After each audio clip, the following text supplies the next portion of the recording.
Hech qaysi ayol bir kun kelib ajrashaman deb turmushga chiqmaydi.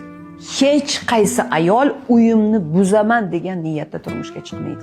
Ayol imkon boricha kutadi, sabr qiladi, kutadi, eslatadi, yana umid qiladi, unaqasiga yalinib ko'radi, janjal qilib ko'radi. Oxirgi umidlari uzilgandan keyin bu odamdan butunlay ko'ngli sovib, hafsalasi pir bo'lgandan keyin ketadi.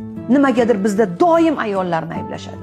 Vaholanki ayol bolasi haqida ko'proq o'ylaydi erkakdan ko'ra. Erkak oila buzilgandan keyin bolasiga ham qaramay qo'yadiganlar bor, lekin ayol har doim bolasini o'ylaydi.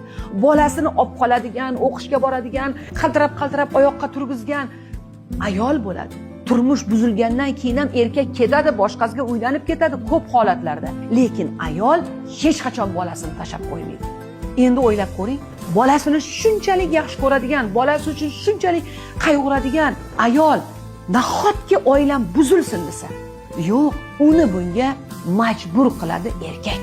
Oilani boshqara olmaydi erkak, mas'uliyatsizlik qiladi erkak. Mana shunaqa.